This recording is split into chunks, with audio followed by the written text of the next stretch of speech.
Praise the Lord.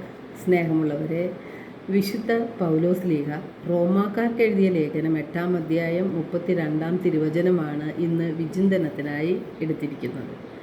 സ്വപുത്രനെ പോലും ഒഴിവാക്കാതെ നമുക്കെല്ലാവർക്കും വേണ്ടി അവനെ ഏൽപ്പിച്ചു തന്നവൻ അവനോടുകൂടെ സമസ്തവും നമുക്ക് ദാനമായി നൽകാതിരിക്കുമോ? നാം എല്ലാവരും പല വിധത്തിലും അസ്വസ്ഥരും ഉത്കണ്ഠാകുലരുമാണ്. വിശുദ്ധ പൗലോസ് ലീഗ നമ്മോട് ചോദിക്കുന്നു, നമ്മുടെ രക്ഷയ്ക്കു വേണ്ടി സ്വപുത്രനെ പോലും ഒഴിവാക്കാതെ അവനെ പീഡാസഹനത്തിനും കുരിശുമരണത്തിനും ഏൽപ്പിച്ചു തന്ന പിതാവായ ദൈവം നമുക്ക് ആവശ്യമുള്ളതെല്ലാം അവനോടുകൂടെ നൽകാതിരിക്കുമോ എന്ന്. അപ്പോൾ നാം വെറുതെ ഉത്കണ്ഠാകുലരായിട്ട് യാതൊരു കാര്യവുമില്ല. കർത്താവ് പറയുന്നത് നിങ്ങളുടെ ഉത്കണ്ഠകളെല്ലാം അവിടുത്തെ ഏൽപ്പിക്കുവാനാണ്. കാരണം അവിടുന്ന് നമ്മുടെ കാര്യത്തിൽ ശ്രദ്ധാലുവാണ്.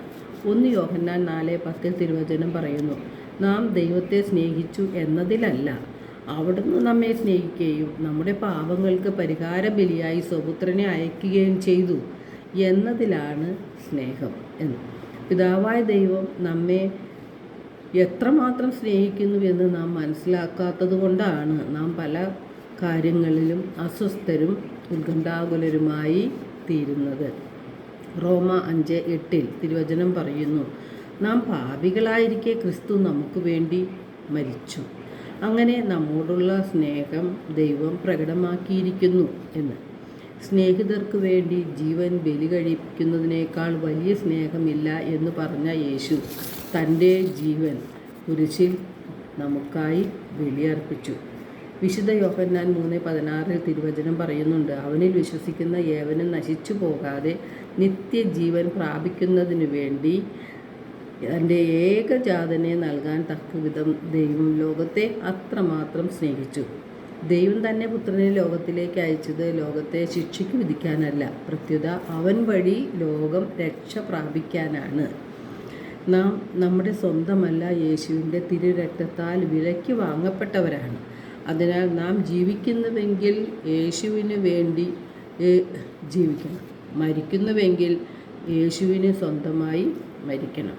മരിച്ചവരുടെയും ജീവിക്കുന്നവരുടെയും കർത്താവായിരിക്കുന്നതിനു വേണ്ടിയാണ് യേശു ക്രിസ്തു മരിച്ചതും പുനർജീവിച്ചതും. അതിനാൽ തീഷ്ണതയിൽ മാന്യം കൂടാതെ ആത്മാവിൽ ജ്വലിക്കുന്നവരായി കർത്താവിനെ ശുശ്രൂഷിക്കണം. നമുക്ക് വേണ്ടി പീഡകൾ സഹിക്കുകയും കുരിശിൽ ജീവൻ ബലിയർപ്പിക്കുകയും ചെയ്ത യേശുവിന് വേണ്ടി ജീവിക്കുന്നവരായി മാറണം. നമ്മുടെ സംസാരവും നമ്മുടെ ജീവിതവും നമ്മുടെ പ്രവർത്തനങ്ങളും യേശുവിനെ മഹത്വപ്പെടുത്തിക്കൊണ്ടുള്ളതായി തീരണം. നമ്മുടെ ജീവിതത്തിൽ ക്ലേശങ്ങളും വേദനകളും രോഗങ്ങളും പ്രതികൂല സാഹചര്യങ്ങളും ദുരിതങ്ങളും ഒക്കെ ഉണ്ടായാലും യേശുവിലൂടെയുള്ള ദൈവസ്നേഹത്തിൽ നിന്ന് നമ്മെ വേർപെടുത്താൻ സാധിക്കുകയില്ല എന്ന് വിശുദ്ധ പൗലോസ് ലീഗ ഉറപ്പു പറയുന്നുണ്ട്. അപ്പോൾ കർത്താവിൻ്റെ ശക്തമായ കരത്തിന് കീഴിൽ നാം താഴ്മയോടെ നിൽക്കുമ്പോൾ തക്ക സമയത്ത് കർത്താവ് നമ്മെ ഉയർത്തിക്കൊള്ളും.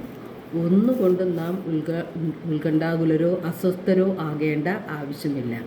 കാരണം നമ്മുടെ കാര്യത്തിൽ ശ്രദ്ധാലുവാണ്, നാം ദൈവത്തിൻ്റെ മക്കളുമാണ്. എല്ലാവർക്കും ഒരു നല്ല ദിനം ആശംസിക്കുന്നു. ദൈവം നമ്മെ ഓരോരുത്തരെയും സമൃദ്ധമായി അനുഗ്രഹിക്കട്ടെ.